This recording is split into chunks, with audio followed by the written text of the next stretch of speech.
현황부터 짚어보겠습니다. 하루 새 288명이 늘었고 이 중 276명이 국내 지역 감염입니다. 14일 이후 계속 세 자릿수를 기록하면서 일주일간의 확진자 수 총 1,576명입니다. 전국의 누적 확진자 수는 16,000여 명, 이 중에 수도권이 5,000명을 넘기면서 거의 3분의 1 가까이를 차지하게 됐습니다. 이 지역별로 보면요, 서울이 135명, 경기가 81명, 인천이 10명 등 수도권에서 226명입니다. 이 밖에도 부산, 대전, 강원, 전북 등 전국 15개 시도에서 확진자가 나왔습니다. 방역당국의 표현에 따르면 전국적 대유행으로 이어질 수 있는 절체절명의 위기 상황입니다. 또 오늘 통계에는 포함되지 않았지만 이 확진 판정 후에 입원을 기다리던 환자 1명이 사망했다는 소식도 전해졌습니다. 특히 걱정하고 있는 것은 불특정 다수가 참석했던 광화문 집회를 통한 감염의 확산입니다. 전국적인 N차 감염으로 번지는 것을 막기 위해서는 국민 여러분의 협조가 절실히 필요합니다.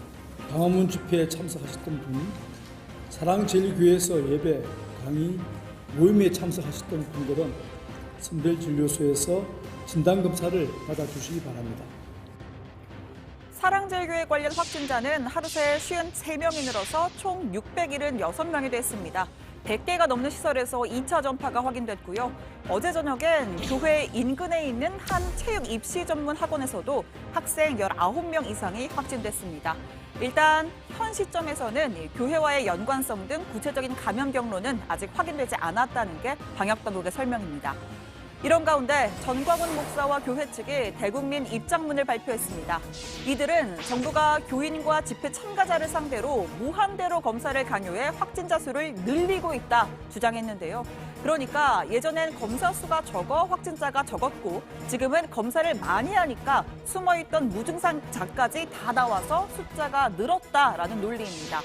또 격리를 강요하는 행위가 직권남용과 불법 감금이라면서 교회 관련 확진자의 이동 경로와 접촉 시기를 교회에 공개하라라고도 요구했습니다.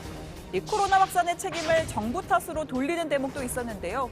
이 사태 초기 중국인 입국을 허용하고 고 박원순 시장 장례식을 5일간 광장에서 허용하거나 임시공휴일 지정으로 휴가를 유도한 점을 예로 들면서 어떠한 방역 근거를 실행한 것인지를 밝혀야 한다라고 주장했습니다.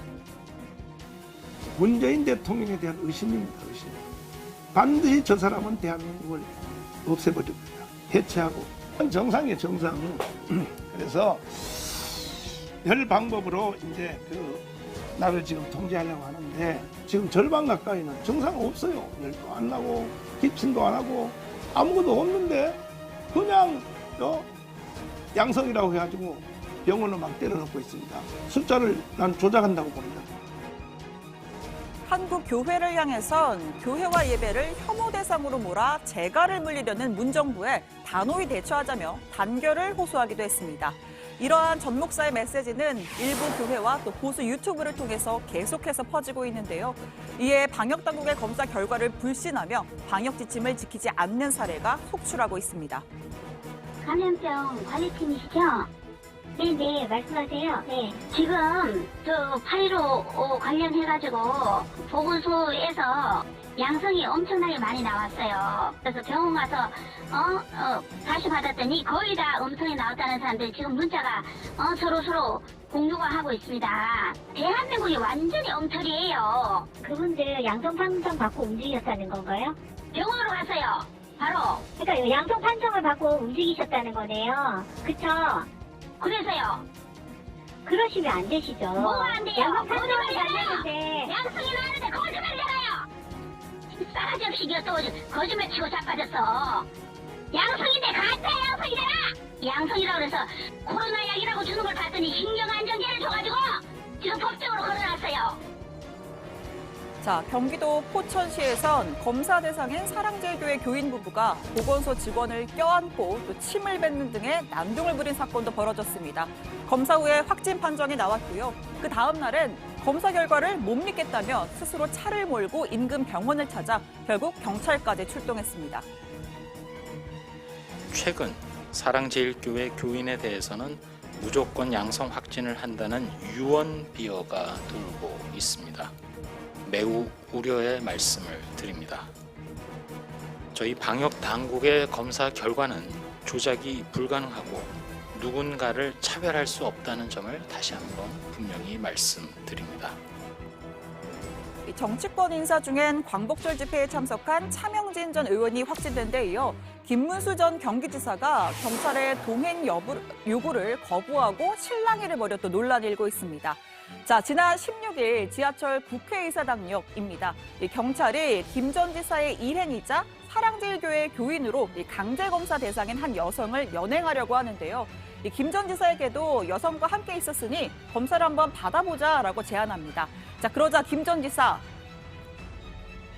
나는 저 김문수. 예, 제가 압니다. 영도부 경찰서. 예, 예. 근데 왜 나를 가자 그러는지 이유를 이야기해 보라. 같이 오셨지 않습니까? 같이 가면 다 잡아가요? 영도 경찰만 이왕이면은 거기가 뭘 이야기 나오고 내가 김문수인데 왜 가자 그러냐고. 할머니하고 같이 계셨기 때문에 그 두 분 건강을 위해서 혹시라도 같이 가실 의향이 있으면은 부장님 여기 오해하지 마시고. 오해가 아니라 이러면 안 된다고 나 그래. 국회에서 날 지금 통과하는데 내가 가서 내가 국회의원 3번 해서 내가 국회의원 3번 했는데, 자, 떠오르는 문구가 하나 더 있긴 한데요. 나는 도지사 김문수입니다. 네, 이랬던 적도 있었죠. 아무튼 방금 보신 영상 어떤 목격자가 찍은 영상인가 했는데 아니었습니다. 김 전 지사가 세상에 이런 코로나 핑계 독재가 어디 있느냐라는 주장과 함께 자신의 페이스북에 직접 올렸습니다. 자, 논란의 일작 또 하나 글을 올렸습니다.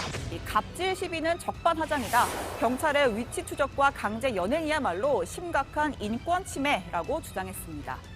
자, 정부는 특정 의도를 갖고 지침에서 벗어난 범위의 대상자에 대해 검사를 한 바 없다고 반박했습니다. 감염 확산의 위험에서 국민들을 보호하고자 해당 교회 접촉자에 대해 검사를 한 것이라는 입장입니다.